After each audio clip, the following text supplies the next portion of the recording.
we on Boss Talk 101. Yeah, we gon' talk, we gon' have fun. We be on fire, we be lit.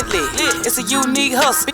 Check it. It's a unique hustle. It's your boy ECO, and I'm here with the lovely, amazing, official Miss Jamaica. What's going on? None of them there all gone. I want y'all to stop what you're doing right now. Go like, subscribe, follow us from all social media platforms. When I mean all, I mean our Facebook, Instagram, TikTok, Snapchat. You name it, we're on it. Just Google us, Boss Talk Podcast 101. We'll pop up first in line, I guarantee you. But y'all see us in the streets and talk about, man, I love what y'all doing. Keep up the good work. How can we be a part of Boss Talk? This is how you can be a part of Boss Talk. Under each and every interview, including this one right here in the description section below, there's a link that says join our membership. Click that link, follow all the instructions, and that's how you see all the exclusive content. Y'all been asking us, where's this interview, where's that interview? You got to be a member to see it. Or go download our app, which is on Apple or Google Store. Go download bosstalk101.app. And that's how you get to see all our exclusive content. Y'all been asking us, where can I get the merch? That's where you can get the merch, on our app. Thank you in advance, and we love you. Hey, man, listen, y'all heard what she said, man. Go and get that app downloaded. Listen, man, I'm not for to play with y'all, man. We got a special guest in the house today. She don't need no introduction.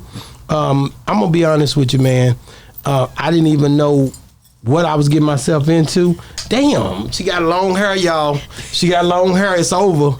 It's over, y'all. Krystall Poppin's in the building. What's poppin', boss? How you feeling? How you doing, man? I'm doing good. Great to be out here. Man, I know out here, we better get all in your Kool-Aid with all the different flavors, right? Krystall Poppin. How did you come up with a name? Okay, Krystall, that's your real name, right? Yes. But Poppin, why Poppin?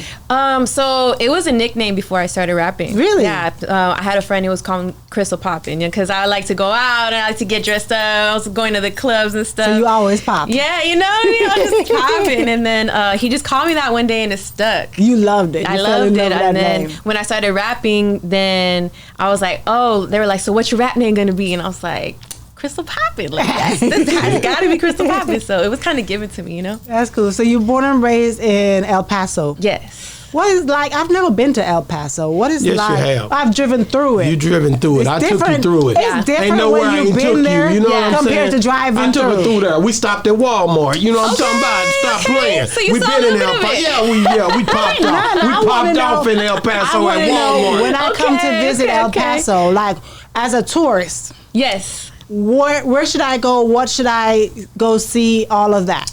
So if you're going to El Paso, the best thing you can do is you could check out downtown. That's where a lot of like, it's just popping, people walking around, it's really like a city. I say it's a city to either party or a city to raise a family, really. That's what I see. So if you're going to party, where do I go to party? I would go there's a bunch of places to party by the college, by UTEP. That's a lot of young folks. Yeah, You're young. For somebody like me who like live music, laid back atmosphere, where would I go? They got live music at the casinos. Okay. There's 2 casinos. So y'all got casinos down there. Yeah, okay. Well, they're technically the outskirts. Okay. You know what I mean? So there's one on an Indian reservation on the outskirt, and on the other side, it's New Mexico. So there's a casino over there. So technically not in Texas. Can I make some money over there? You can. They don't be taking my money like that? No, and then they got a racetrack. They got horses, Okay. So it's cool. There's a lot of stuff to do. Is there a lot of cowboys down there? There's a lot of cowboys, a lot of Western stores and all that Western stores, yeah. Shout out Star Western Wear because they sponsored the outfits for one of my videos. So Star Western Wear, what's up? That's dope.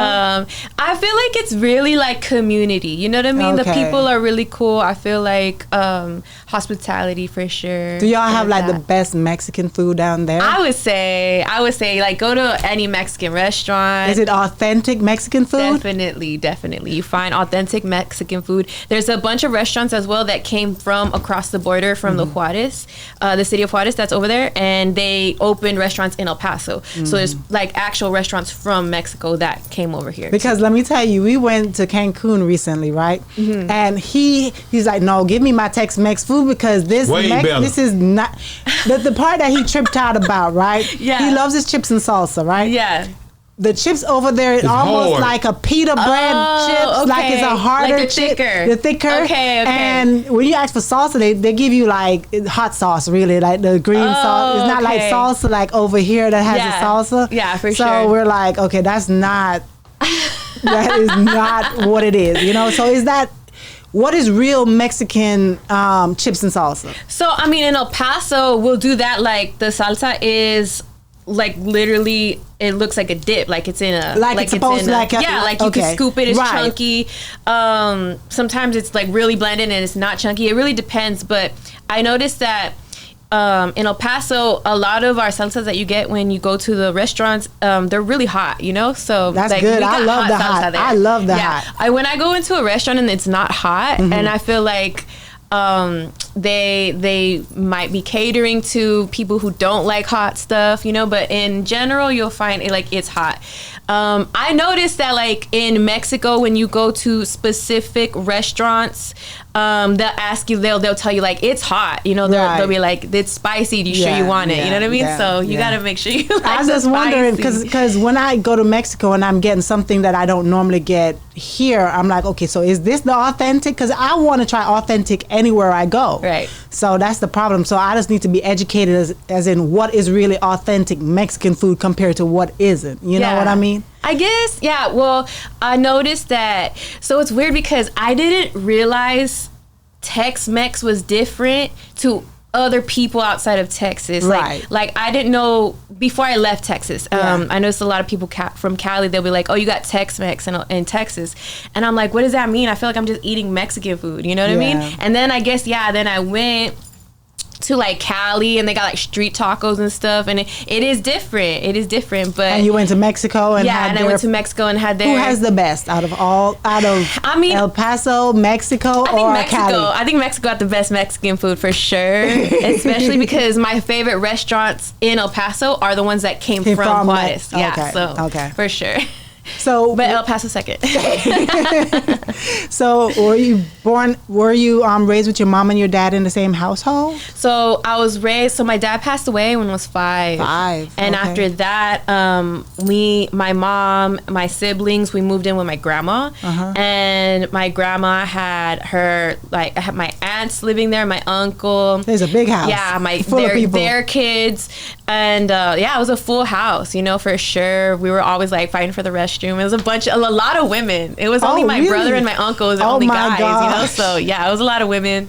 A lot of like, you know, borrowing clothes we weren't supposed to be borrowing. We get in trouble with each other. And me and my sister boxed a lot, you know, like I learned how to fight because of her. Wow, that's dope. But I mean, like at the end of the day, and once we grew up and stuff, I feel like we're such a close family because of what we've been through and everything.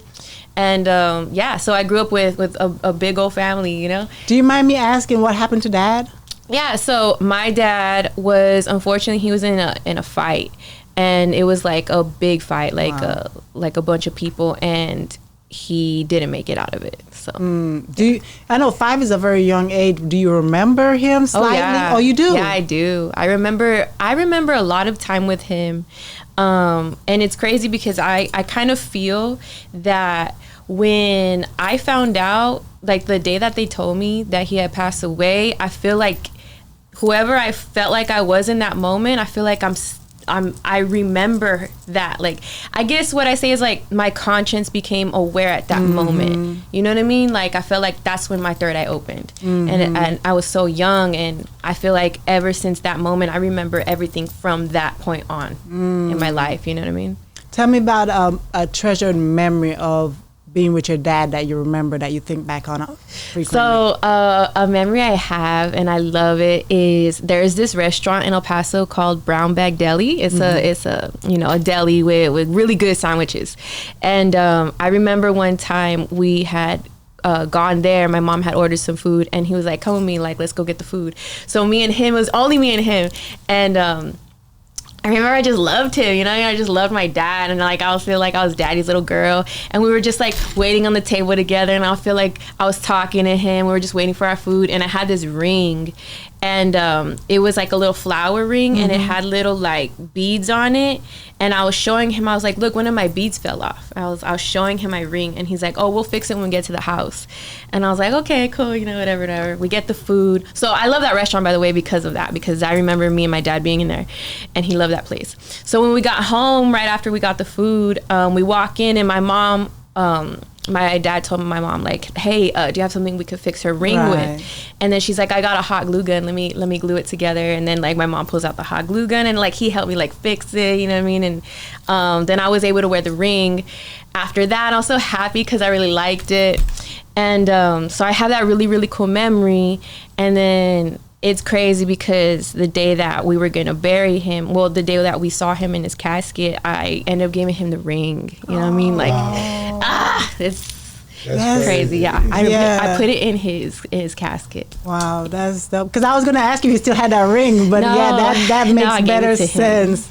Wow. Man, that's it's dope. important to hold on to memories because that's one thing I always told him, because you know how until you lose someone, that's when you start treasuring memories, treasuring time, because this world have a way of us being busy trying to hustle and make money all the time and doing all of that stuff for our family. You're trying to build for your family. Right. But by doing so, you are not spending quality times with the ones you love to build memories, because no day is promised to nobody, and death has no age. Anybody can go at any time. Right. I tell people, build memories with the ones you love, because at the end of the day, that's the one thing that you can hold on to. God ain't going to take that memory. Right. You're going to always have that memory to tell your kids, oh, your grandpa, this is what we did. Yeah. Well, you could find a ring like that and give it to your child. Right. You know what I mean? There's stuff like that we hold on to and pass that information on to your kids. You know, that's how I will tell them that story. That's crazy. And I will take them to that restaurant. Like it's anytime I go there, every time I sit there I love telling people about it, because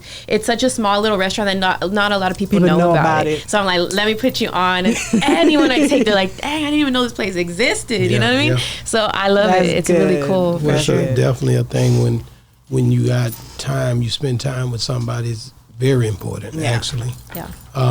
And the one thing you can't do is take time for granted, right? Yeah. You can't take people for granted. That's one of the things we do, because we be around people so much that the ones the closest to us is the ones we take for granted the most. Right. Mm-hmm. You know what I mean? Because we when we get around other people, we smile, we put on our smiles, and we give the wrong people the wrong energy. We should be giving the ones that's closest to us the appropriate energy. You know what I mean? The ones who are helping us on a daily. Right. It's just easy to get it confused, right?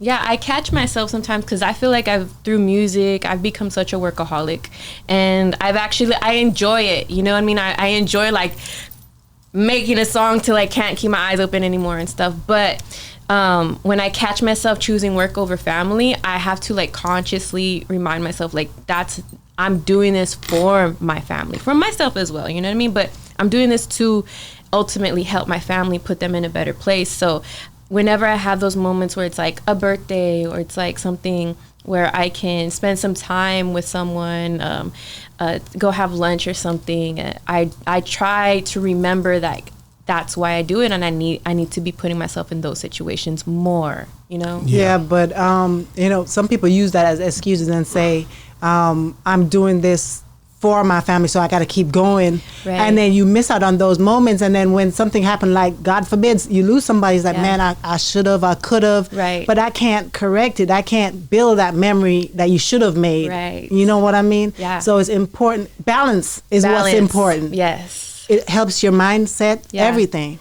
And it's hard for a hustler to step away, like from their hustle. When you feel like you're on a roll, or you're like, I'm on fire right now. You know what I mean? Like, I gotta go harder. Gotta keep going. Don't forget to take that break, because burnout is real, and when I pray, talk to God and stuff, and read the Bible, I always get reminded that, in the Bible, it talks about how it was so bad for you to work on the Sabbath. You know what I mean? Mm-hmm. And what that just tells me is you have to give yourself a day of rest, because it's not only just do it because I'm telling you, it's for your own good. You know what I mean? So give yourself that day of rest sometimes, because I agree. You need it to refresh and be good. And that day can be any day because of the way that the rest is when you define that rest, right? Yeah. That rest changed up. The Sabbath became a thing where every day is unto the Lord. Yeah. You know what I mean? So we gotta make sure that we do the right thing. Right, for sure. We gotta make sure that we call out the right moments, right? Yeah. I want to talk to you a little bit about January the 27th, the day that they declared to you in El Paso. Just how big was that? It was like I wasn't able to wrap my head around it when it was happening. You know what I mean? Like when I walked into the courthouse, there was a bunch of other people there at the moment too. And then when they finally called my name, it was kind of just felt like a really, I don't know, I felt like out of body, you know? I couldn't believe it. My family was there. Like they were the people of my city were calling me up to the podium to give me a day, you know what I mean? And I was like, I was enjoying it, but it felt so slow motion, and I never thought possible, you know what I mean? Well, when I seen it, it threw me. I was like, man, you know, everybody don't get that, you know what I mean? Right, yeah. And what made them pick January 27th? I think, so when they contacted me to let me know that they wanted to give me this honor, they were saying that this was the next day that they were going to have their, one of those, like, I guess you call it meetings. Like one of those, you know, like city meetings. And the next one was going to be on that day. Wow. So they were just like, this is the day that we would be able to honor you. And I was just like, that sounds good. Because for some reason, 27 just sounded perfect. And it's 27. The 27ths have been a really interesting theme throughout this year. Like every 27th this year so far since January has been something special. So wow. It's crazy. Really? Like what? Like I got baptized April 27th. My album's dropping June 27th. February 27th. I noticed something else happened that day. What happened that day? Something happened on February 27th. Well, June 27th, ain't that's that whole... that's Screw Day, too. Yeah, that's that whole Screw Day. Yeah, that's Screw Day. It's and such a and guess Texas what else day. it is? Shout out to Big Stevie. That's my brother's birthday. Stop playing, man. Yeah, that's the, it's going down, man. Yeah. So, no, but that June 27th, that all those 27th, the Word of God talks about, so as a man thinketh in his heart, so is he. Mm-hmm. So the times when you think about those things, you create because we create. Right. You know what I mean? When we say things, we create them. Yeah. Our energy just spring forth things because God said, let there be light, and there was light. Right. Let us make a man in our... He said everything before he done it. Mm-hmm. Right. You know what I mean? Yeah. So when you say something, you create something in what you say. Mm-hmm. So the gesture of something, the power in you and your belief system, bam, makes everything happen on the 27th. You say you got baptized. Yes. What prompted you to do that now? So I started going to church around November last year. Mm-hmm. And right before I had decided to do that, something was calling me because I was already in the Bible, reading the Word, and trying to, looking for God and putting God in my day and including Him. And I feel like in me wanting to get closer to Him, He was starting to guide me, and I was listening, and I was able to hear Him more. And He put all the things into play for me to end up at church one day. So I started going to church, and as I was going, every Sunday, as much as I could, they presented to everyone. They were like, so we're going to have baptisms April 27th. Like, whoever wants, to come be a part of this, sign up. And when I first saw it, I was like, oh, well, I was baptized as a baby. Maybe this doesn't apply to me, and I moved on, right? But it, like, every Sunday after that, it kept coming up. And something was telling me, like, go ask about this. I was about to say, did you know what is baptism and the importance? I guess I didn't really understand because I was like, oh, well, I'm baptized. You know what I mean? And then, so when I finally went and asked the pastor about it, I was just like, so explain to me, like how baptism works what is it? And they told me, so, because I had already spoken to them before, so I grew up Catholic, and they were like, okay, so when you grow up Catholic, you are baptized as a baby, but that's a decision that your parents made for you. So now as an adult, you would make this choice for yourself to accept Christ. Accept Christ into your life as an adult for yourself. And I was like, oh, that's something I definitely want to do. So, I signed up, and then I got myself a little dress, and I was so excited. Like, I was really looking forward to it. And when the day finally came, I was like, I got all dressed up, and then we went through with everything, and you had to cover your hair. Did they like in the water? Yeah, like dunked me. Okay, because you got all dressed up to get dunked. Yeah, I did. It was crazy because like they were even worried. They're like, you got all dressed up, like and I was just like, yeah, exactly. Like I'm dressed up for God right now, like that's fine. Let's go. So they dunked me, and it was just it was crazy because it did feel like a relief in a way at the moment, but I didn't expect it to feel relief ongoing as the days passed. Wow. And then, as time passed, it felt like even more layers of my past are just falling off. That's awesome. Crazy. And it's funny because normally I always feel like once you get baptized, that is a possibility, but it's also a possibility that the devil start attacking you even harder. That's true. Once you get baptized, because he knows that you're that new babe in Christ, and he's like, okay, watch what I'm going to do. Right, yeah, So, because you can't forget that the fact that he wants to take you, from God. So if you're declaring yourself like, I want to be a child of God, like, yeah, definitely you're going to be tested. Be tested. And I think being aware of that will help you get through those situations. That's true. But tell me about a point in your life, even if it's before you got baptized, where you see that God pulled you through your situation, and it could have went the other way. So there was a moment where I really feel God gave me a second chance when it could have been all over. So I went to a rave, and I was starting to pop ecstasy. You know what I mean? I was popping ecstasy, and this was during a time where I was very lost. I feel like this was a very like low moment. I was depressed, and I just didn't know what to care about. So I was just popping all these pills, and then I started feeling really weird, and I started feeling like very lightheaded. And all of a sudden, I ran to a wall, and I just started throwing up. You know what I mean? I was throwing up, and when I threw up, I blacked out, and I don't know what happened. And the next thing I know, the people I was with, they were just helping me. I'm like, Krystall, are you okay? Are you okay? Are you okay?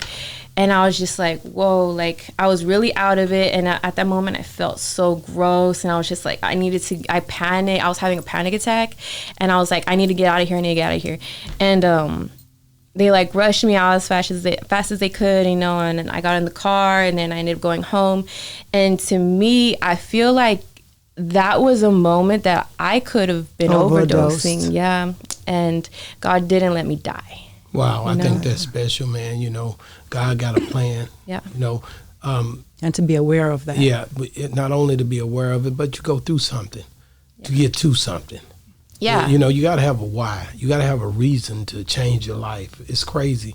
The bumps, the hard spots, everybody not like Paul in chapter 9 of Acts, where you just riding down the Damascus road and then you see a light. Mm-hmm. Sometimes you got to go through something, lose somebody.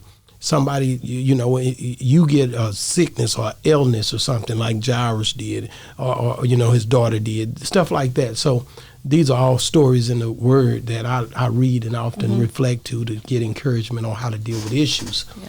So it's just dope to see that you understood where your 3 days of dying happened. Yeah. Everybody have to go through their 3 days of dying, right? Mm-hmm. That means you have to hit this spot where you go through and you die and you resurrect, right? Paul would say, and I'm going to get out of this because I can go all day, but I die daily. Every day you got to get up and put your big boy and big girl's clothes on it and go back out and challenge life, right? So I thank you for sharing. I'm going to go into the music now. Okay. I want to talk to you about just some of the music when did you start rapping? I started rapping in 2012. 2012. That was the first time I got in front of the mic. Really? Yep. What caused you to get in front of the mic? I would write. I would just write. I would write rhymes, and it wasn't even to become a rapper or I'm gonna record this one day or nothing. It was just a form of therapy for me. And I would I remember being having some drinks in my room by myself, getting drunk alone because I didn't have friends, and just like crying and just like if I was writing in a notebook, if I was writing in my phone, I would just write and let it out, and it would really help me get through like hard situations.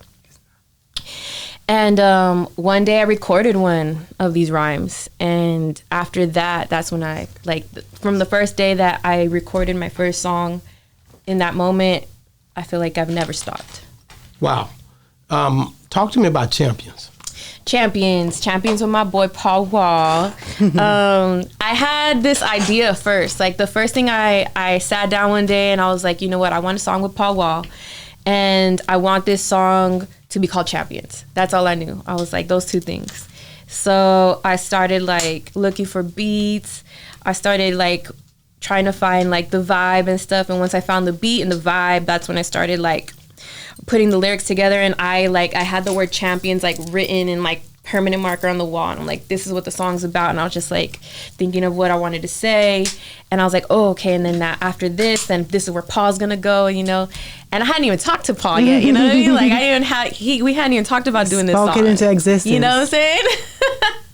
It's crazy. And then once I had recorded it and everything, and I opened the verse for him, I was like, all right, now I'm gonna tell him about it. And that's when I hit him up. And me and him had known each other already, like from doing shows and stuff, meeting around Houston, meet and greets and stuff. Like I would see him, so we were you know, homies, you know, at the time. And I feel like once I reached out to him, and I didn't ever ask him for anything because I felt like when the time was right, I was gonna ask him. And this was the first time I asked him for something. And I was just like, Paul, like, I got this song and I really want you on it. Like, you down to jump on it? And he was just like, I got you, girl. Like right away. His spirit is always so dope. Yes, and you said you were homeless at the time? Yeah. I was. Oh, no, I wasn't homeless at that time. Okay. I was about to say. So how old were you when you were homeless? 26. Wow. When you say homeless, you was jumping from house to house, or were you really homeless? I lived in an RV. Okay. Yeah. So you weren't really homeless. I was homeless, like living in a motel with my mom when I was in middle school. Yeah, been through it. Now going back to the Power Wow song, because I got to talk about that because he did a almost 4 hour interview with me. I always say he the longest interview I've done, which is true. That's a good one. Yeah, that's my boy. What made you picked him because you've dealt with a lot of different artists down there, right? Like you dealt with Lil Kiki, right? Yeah, Lil Kiki. You know, Pow Wow, Lil Kiki is Pow Wow. Kiki's favorite art. Well, Pow Wow likes Kiki a lot. I just put it like that. Yeah. That's the guy he rock with. Yeah. He told us that on the show. How did you and him link, and what song was it? So I met Paul through GT Garza. Okay. So I was rocking with G for a while. You did something powerful. You did him with him first or with Kiki first? Or Bun first? I did when. I'm sorry. Or you did with Bun B first? I did with Bun B first. Okay. That was the first when I. That's when big I did, right there. Yeah, Let's just stop the press. That's my boy right there. I'm with that. What made you a UGK fan? Yeah, of course. You don't know nothing about Pimp C. Yes, I do. No, you don't know about no Pimp, man. Stop playing. What's your favorite UGK song? The one with Not I Choose You. Yeah. I knew that's what you said. The one with that was the Andre last one. 3000. Yeah, there you go. I figured that because that's the one everybody kind of. I'm with I'm all the way back. The older one. I'm all the way back. Like one day you're here and then you gone. Yeah, right. That's the one right there. Next you gone. You don't know. Get out of here, man. Don't try to do that, man. Don't try to vibe with me. Come on. You know what I'm talking about? Come on. But yeah, you gotta give it up to them boys because they paved the way. Right, definitely. That's the cold part, sure. So for you to get a song with him first, that's huge. Yeah. So your people must have been well connected and respected to make that happen. So the way that it happened was ESPN wanted to do a song with Bun B, right? And they were like, all right, we want this to be like a Texas anthem for the Texas Longhorns. And we would love to have a female rapper on it. So they started doing research on Texas female rappers and they found me. And they were like, we need her on the song. So they contacted me, and when they let me know, I was just like, what? Like, okay, let's do it. And they just made it happen. Give me a little bit of that verse. Can you remember how it went? How did it go? It goes, come on with it. Don't just play with it. In the corner, okay, a big Texas rapper from the corner of the state. It's just so that's what I thought. Years ago. That's what I thought. Don't do it. Don't do it. Yeah. You tested me. I'm getting quizzed today. Have you seen this show? You remember when Young LA say pockets extra sloppy? That happened right here. Yeah, it went viral. You didn't ever see that? You seen it? Or you would have to look it up. But at the end of the day, I always ask people to rap. Yeah. So I'm not putting you on the spot. It's just something I like to hear the music. I might give me the Pow Wow verse. The one where y'all just did Champions. Yeah, go. You both remember that one? I know. You put me on the spot. Okay. It goes.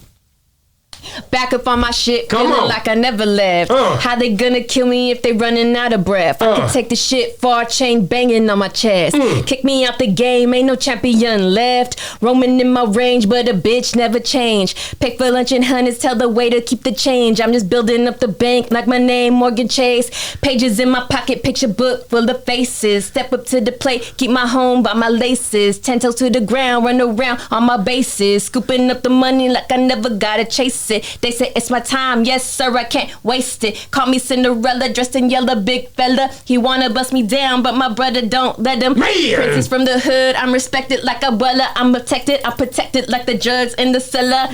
Love it. Yes, stop, man. Texas, man. Stand up, man. Stop playing. Krystall Poppin, man. You know what I'm saying? So I think, that's the part, the craft. I think that's so beautiful when you podcasts, they rock, but the music, you here for the art, man. Right, yeah. The art is what got you in that seat. Right, for sure. You know what I'm saying? So I gotta hear that, man. I gotta feel that. I ain't gonna get in front of you and not hear it. Yeah. You hear. Period. You know what I'm saying? So what's your favorite song? My favorite song that I've made? Yes. Favorite song that I have made, it's not even out yet. That's the way they do. That's the way they do. That's the way they do. Okay.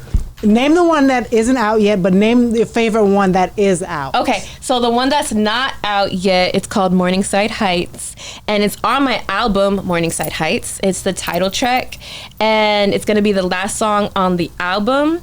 It's featuring my boy Krystall, who is Selena's husband. Wow. And that's big. Yeah, it's really big.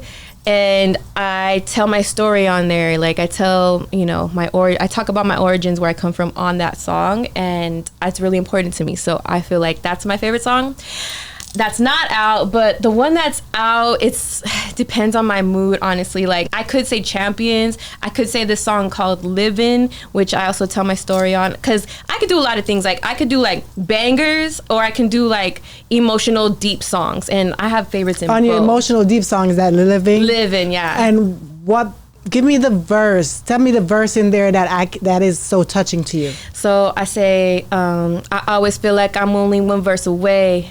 I've been crying. Oh, shit, hold on. It's because it goes, living. I've been living life so fast, no limits. Trying to buy some time, but it charged by the minute. Stayed in my lane, went from rags to the riches. I remember pain so bad, but I'm living. Yeah, but I'm living. I remember pain so bad, but I'm living. Yeah, but I'm living. Yeah. Living so fast, no limits. I always feel like I'm only one verse away. I was crying, asking God to tell me what it takes. Threw my shit into a van, and then I drove away. Woke up in the morning in LA living. I remember praying so hard for the vision. FaceTime the fam on the birthdays I was missing. Ese sentimiento cuando lloro all alone on the floor in the kitchen. Damn, they be dying. No, stop. That's enough. Give me that. When you did that little Hispanic part, what was that? What did you say? So I'm saying like, FaceTime the fam on the birthdays I was missing. Ese sentimiento cuando lloro all alone on the floor in the kitchen. That feeling you get when you're crying all alone on the floor in the kitchen. Wow. You see, what I like about what you're saying, I can see so many people, especially in the music industry, as in females, who can relate to that. Yeah. You know what I mean? Because they're striving for greatness, and it's like, what is it going to take? How far am I from this? You know what I mean? And the things that we have to go through to get there. Yeah. So I can see so many people relating to that and really just loving that. It's sacrifice. I want to go back to Selena. Yeah. How old was you when, Selena? Okay. You remember when she passed? Yeah. I was really, really young. I was like a baby when she passed away. What did you hear about it coming up? Because When where did that go down at? So she passed away in, I believe it was in Corpus. Yeah, they had the movie and everything. It was huge, man. But I remember learning more about her in her movie. That's what I seen. Yeah. And basically, what did it make you think about to see that? How it made me think about me. That's you know good. what I mean? It reminded, like, because at the end of the movie, it shows videos of her actually when she was a little kid singing and stuff. And I just saw myself in her. Wow. And back then, I didn't do music or nothing. It was just for some reason, you know, her story and her being Mexicana and everything. It just, like, I saw myself in her. And that's why I looked up to her my whole life. Wow, and is that how come you end up doing the song with her husband?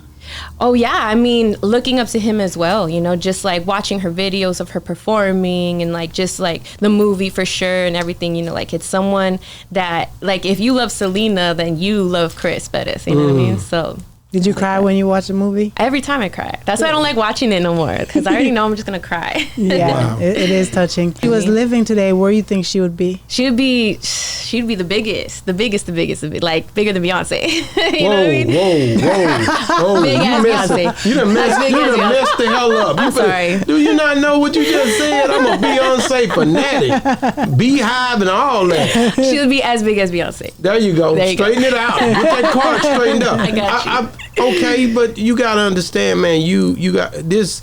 This is Selena. Like when you seen her, she was beautiful, and the envy and jealousy and all that stuff. Did you think about that? Do you really think about how people look at you? Do you think it's something where when you in your own town and you pretty much singing and stuff? I know you got a day, but some people like Boosie say you should move away from your town because people hate on you. Do you sometimes feel that? For sure. I think that is true. I think that it's hard for people to see someone come from where they came from and compare, like, the fact that they're not on that level. I think it bothers people a lot, and I see it all the time, for sure. I figured you seen it see because it all the time. You're not an ugly girl or nothing, and you run around here, you popping. Yeah. Got your name called Krystall Poppin. Yeah. Yeah, they see you, they say, oh, she thinks she better than us now because she doesn't. And I mean, I don't act like that. People assume that about me, you know? Like, people think I'm unapproachable, and it's crazy because once people approach me, I'm like, so... Not that, huh? Yeah, not at all. Wow. I want to ask you about it. We'll go back into the music, man. Like, what is your process when you go to the studio? So if I'm going to a studio to make music, I like to like play the music out loud, you know what I mean? Like if we're doing like something that's already made, like a beat already made. And then I like to like grab my first instincts, because when I first started making music, I would like doubt my first instincts, like, no, that's not it. And then I end up sitting for an hour with no ideas, you know what I mean? And I learned to not do that anymore. And I was like, okay, so like I'll sit and I'll see what like my instincts are about a song, and I start grabbing them and I start putting them down, you know, running them. And then eventually I have a whole verse, you know, like from that one little spark. So talk to me about Biggie. I love Biggie. Biggie's one of my favorites. Okay, we can talk about that song that you did where you rapped over his beat. Yeah. But then, is that the same song as Biggie?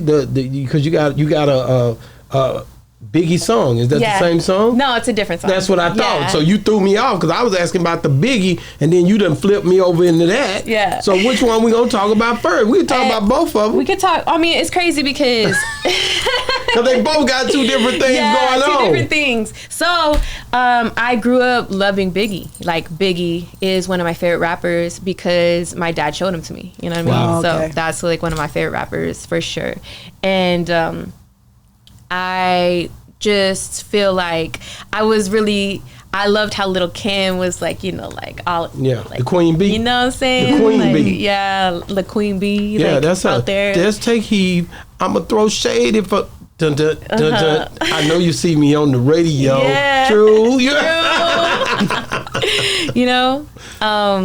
So that was just like something I fell in love with, you know, that whole era, that whole group, Junior Mafia. And so I also, aside from that, is my type is like big boys, like big boys. You know what I'm saying?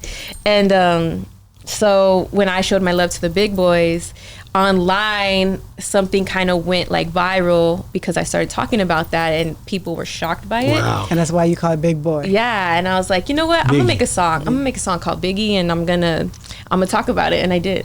I think that's the dopest thing, man. Yeah. Because you really grabbing an area where that's a niche market. Yeah. Where people not even you taking a market where they ain't recognize the big boys. I'm gonna deal with the big boys. Which is cool. That was kind of like a crazy thing that spun off of me just telling my truth. You know what I mean? Yeah. That was crazy.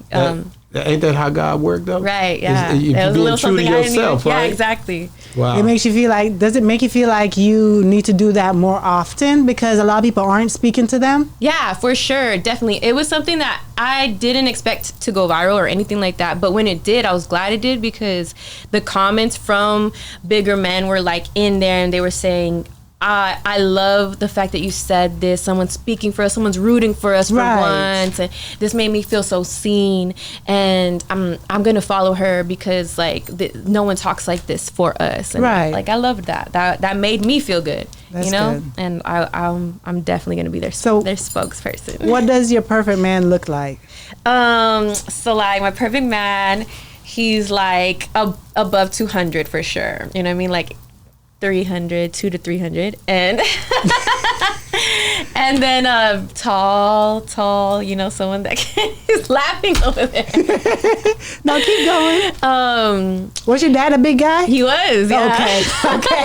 I knew you came from somewhere. Yeah, you know, and then like growing up loving Biggie, you know what I mean? So I think that's why like I don't feel like the concept of like a woman loving a big man was never like a weird concept to me, you know? But most big guys you see, they're always with a smaller girl, a smaller lady. Yeah, for sure. And I think it's just because like when the girls figure it out, it's like, oh, this is where it's at. Wow. What about, is it Cinti or Cinti? Cinti. See, I knew I was Cinti. I didn't say the sin right. You put a TH on it. No, because it's in Spanish. It's Spanish. Okay, what is that? Talk to me about this. So Cinti translates to without you. And it was my first full Spanish song that I put out. I include Spanish in my music, but this was the first song that was complete, full Spanish. And I created it in LA with a producer out there named Cricket. And he specializes in Spanish music and corrido style music. And when I met him in the studio, he kind of asked me, he was like, well, what kind of song do you want to make? And I was like, because he can make trap and all that, you know what I mean? And I was like, no, I want to make a corrido with you. And he was like, let's do it. So I really was saving that moment to make this Spanish song with someone who knew how to make that style. And versus like going with someone who can just mimic it and fake instruments and stuff. No, I wanted to make a song with someone who had real musicians on it. So Cricket was able to give that to me, and we created the song. And it's about a real situation, you know what I mean, in my life. So tell me about it.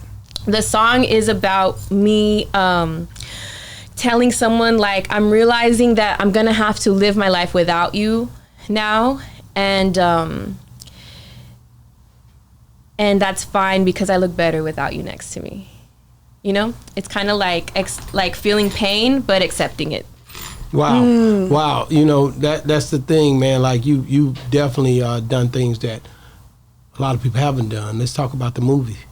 Oh yeah, the Lost movie. Souls. Yeah, Lost Souls. Shout out to Lost Souls, my first movie. It was crazy because a friend connected me to the director of a movie. They were like scouting in El Paso. They were looking for locations to shoot the movie. And when they were walking around El Paso and like doing that, they were asking the people that they were with if they knew any females that could fill this role that they still hadn't filled. And they were describing the role, describing the kind of person they were looking for, and they suggested me. They're like, have you heard of Krystall Poppin? And then they showed them my my social media, and then they're like, you know what, she looks perfect for this. Like, let's contact her. So they ended up contacting me, and after the phone call, they kind of asked me if I was interested, and I was like, yeah, like this sounds really fun. Let's do it. And you've never acted before? I hadn't acted before, no. I mean, in middle school, like in drama club, you know what I mean, but never for real. Right.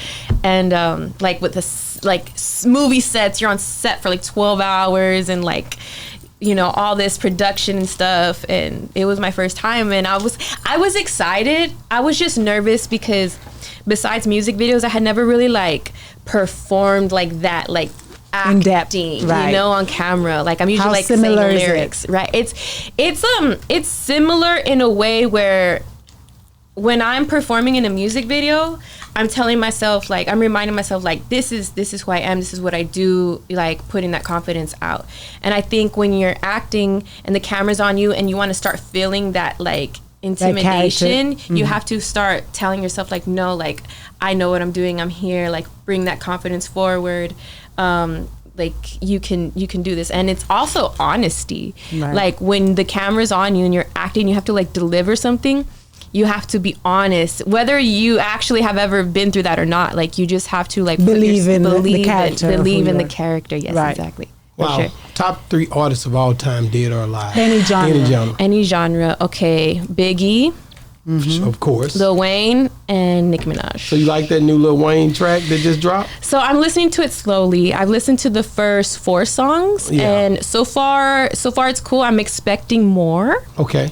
And the reason I'm listening to it slowly is because when it came out, I was packing and I started moving around for this trip. So when I listen to albums, I really want to give it my whole attention, especially Lil Wayne. Hey, all right. Then. So I'm listening to it slowly. So tell me how can people get a hold to you if they're trying to reach out? If you guys want to get a hold of me, do business or anything, you can hit up my manager, Smooth Vega, at Smooth Vega anywhere, or info@premierlifemanagement.com if you want to book me for anything, or if you just want to follow me at Krystall Poppin, Krystall with a K and 2 L's. I encourage you to follow me on or subscribe to my YouTube because I go live every Tuesday on there, and I have a little community on there. That's hard. I and like we that. talk, like, I've been going live for almost 3 years. Wow. Every Tuesday, never missed a built Tuesday. it up, didn't Yeah, you? definitely. It takes building it up, man. For sure. How did you get to be in the El Paso Museum of History? So, the director of the museum contacted me, and they said that they were doing an exhibit on the history of El Paso music, and that they wanted me to be a part of it. And I was like, oh man, like, that's crazy. So when I met up with them, they asked if I had any items that I could include into the exhibit. What did you put? So in the live-in video, I am wearing this like, what do they call it? Like I guess it's a tapestry, but my brother, he makes clothes. Shout out to Frontera Clothing.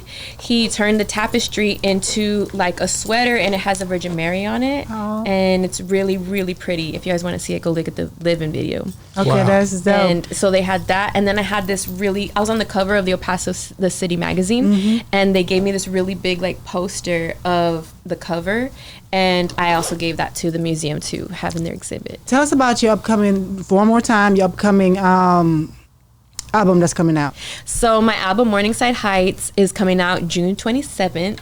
The title track Morningside Heights is the last song, is one of my favorite songs, so definitely make sure you listen to that one for sure. It's featuring Chris Bettis, and he has guitars on there.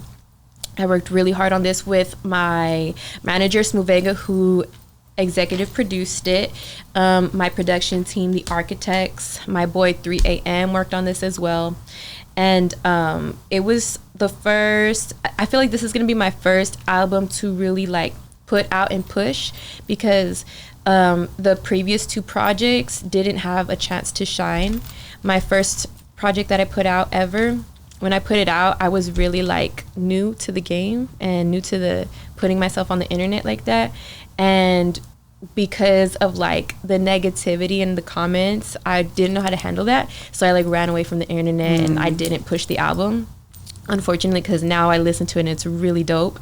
So then when I went away and I came back, I created Raw Gold Honey with my boy GT Garza, and that one was an amazing project, but we dropped it in 2019, at the end of 2019, and then 2020 came around for us to go on tour, and then COVID hit. So I didn't get to tour with it. I didn't get to make all the videos I wanted to make with it. And I feel like that one just got cut down as well. So I feel like Morningside Heights, this is the project that, God willing, that I'm going to be able to actually present, actually go on tour with, and, you know, give it like a visual and a life. So wow, Awesome. man, thank you so much for coming on the show, man. Like I said, we love you. You can always come here and promote. Thank you. You family now. Once you locked in, it's like the mob. You know what I'm saying? Thank you. So you locked all the way in, What's man. up? Check it, man. It's been another great segment of Boss Talk 101, where the bosses talk. And we out.